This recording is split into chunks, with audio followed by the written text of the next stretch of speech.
हिंदुस्तान में कई सारी रियासतों ने जन्म लिया, राज किया और फिर खत्म हो गईं।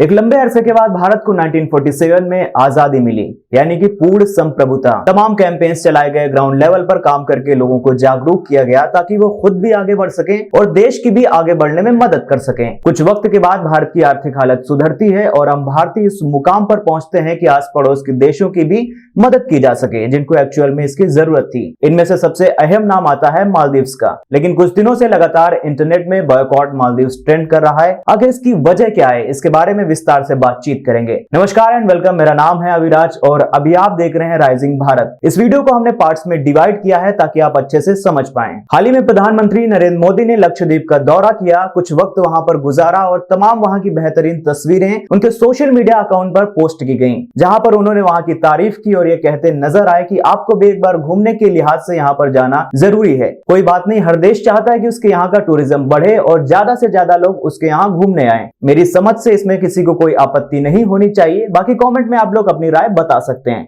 मामला तब बढ़ा जब मालदीव सरकार के एक मिनिस्टर मरियम शूना ने आपत्तिजनक ट्वीट किए। शूना ने पीएम मोदी को इजराइल से जोड़ते हुए निशाने पर लिया, साथ ही लक्षद्वीप का मजाक भी उड़ाती दिखी। उन्होंने लिखा कि what a clown the puppet of Israel mister Narendra, diver with the life jacket और साथ में एक इमोजी।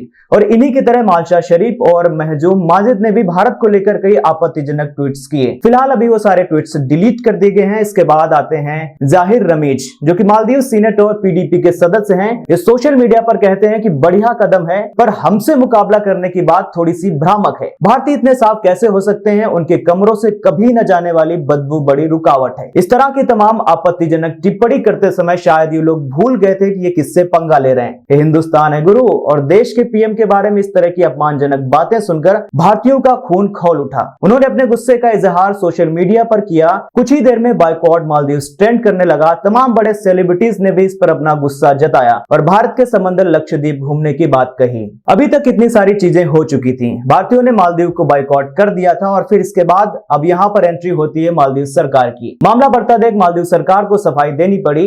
बयान जारी कर उन्होंने कहा कि जो बातें सोशल मीडिया पर कही जा रही हैं वो हमें पता है, लेकिन ये सबके निजी बयान है, इनका सरकार से कोई नाता नहीं है। आगे ऐसा किसी ने बयान दिया तो हम कार्रवाई करने से हिचकेंगे नहीं। दरअसल मोहम्मद मोइजू को अंदाजा हो चुका था कि ये आंधी कितनी बड़ी है और इससे उनके देश को कितना नुकसान होने वाला है, मालदीव्स के टूरिज्म पर इसका कितना बड़ा असर पड़ने वाला है। तभी इस बयान के कुछ घंटों के बाद ही रिपोर्ट्स आने लगती हैं कि मालदीव सरकार ने भारत को लेकर आपत्तिजनक टिप्पणी करने वाले मंत्रियों को सस्पेंड कर दिया। भारत मालदीव्स रिश्तों की कहानी बड़ी पुरानी है। अपने निकटतम पड़ोसी होने के कारण भारत मालदीव्स की हर तरह से मदद करता है और करता था। गेहूं, चावल, चीनी, आटा, आलू और प्याज, अंडे, सब्जियां और यहाँ तक कि निर्माण सामग्री जैसी कई आवश्यक वस्तुओं के लिए, इसके अलावा रक्षा और सुरक्षा 1988 से भारत और मालदीव के बीच सहयोग का आधार रही है। भारत मालदीव में पर्यटकों के सबसे बड़े स्रोत में से एक है, जो कि पर्यटन पर बहुत अधिक निर्भर है। इलाज के लिए मालदीव के लोग भारत आते हैं और भारत के कई प्रोफेसर मालदीव में पढ़ाते हैं। 2004 में मालदीव्स में सुनामी आती है, कई लोग मर जाते हैं। इस त्रासदी में सारी व्यवस्थाएं अस्त व्यस्त हो जाती हैं, लोग घरों से बेघर होने लगते हैं और देश बड़े संकट में जा रहा होता है। तब भारत अपने हाथ आगे बढ़ाता है, इनकी सहायता करने के लिए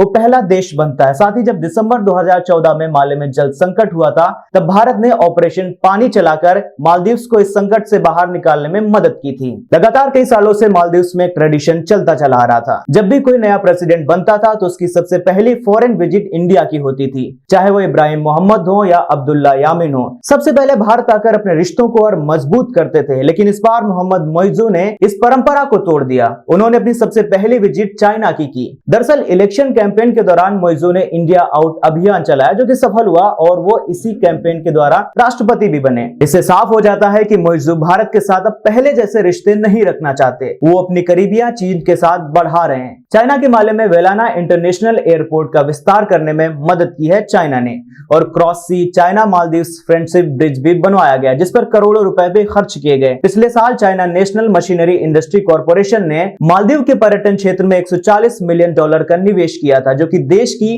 राष्ट्रीय आय का 1/4 से भी ज्यादा अधिक हिस्सा है। जहां तक देखा जा रहा है कि चीन और मालदीव के रिश्ते लगातार गहरे होते जा रहे हैं, लेकिन कुछ लोग ये कयास लगा रहे हैं कि क्या चाइना मालदीव्स के साथ वैसा ही करेगा जैसा उसने श्रीलंका के साथ किया था। खैर, अब वक्त आ गया है हमें हमारी रिस्पॉन्सिबिलिटी समझने का और अपने देश के टूरिज्म को बढ़ाने का। अगर मालदीव के मिनिस्टर की नजर में हमारे यहाँ गंदगी है, कमरे साफ नहीं है, तो हम भी उन्हें दिखा देंगे कि हमारे भारत में क्या क्या है। भारत सरकार लगातार अपने डेवलपमेंट प्रोजेक्ट्स लक्षद्वीप में चला रही है। टूरिज्म सेक्टर्स भी लक्षद्वीप में टूर को लेकर काफी एक्टिव हो चुके हैं। कई ट्रेवल कंपनीज और एयरलाइंस ने ऑफर देना भी शुरू कर दिया है। तो आपके पास भी एक अच्छा मौका है, आप भी अपने देश के टूरिज्म को आगे बढ़ाइए और घूम करके आइए। तमाम देश होते हैं जो कई तरह की बातचीत करते हैं, लेकिन भारत ने हमेशा से मालदीव्स की मदद की है और उसके साथ पहला देश ये हुआ है जो कि भारत ही खड़ा हुआ है। खैर, अब जैसे भी संबंध हो रहे हैं भारत और मालदीव्स के बीच में, लेकिन हमारा ये कर्तव्य बनता है कि हम अपने देश के लिए खड़े हों और अपने देश के टूरिज्म को आगे बढ़ाएं। तो दोस्तों, अगर आपको ये जानकारी और ये वीडियो पसंद आया तो लाइक शेयर कमेंट करके जरूर बताइएगा। तब तक के लिए धन्यवाद। जय हिंद।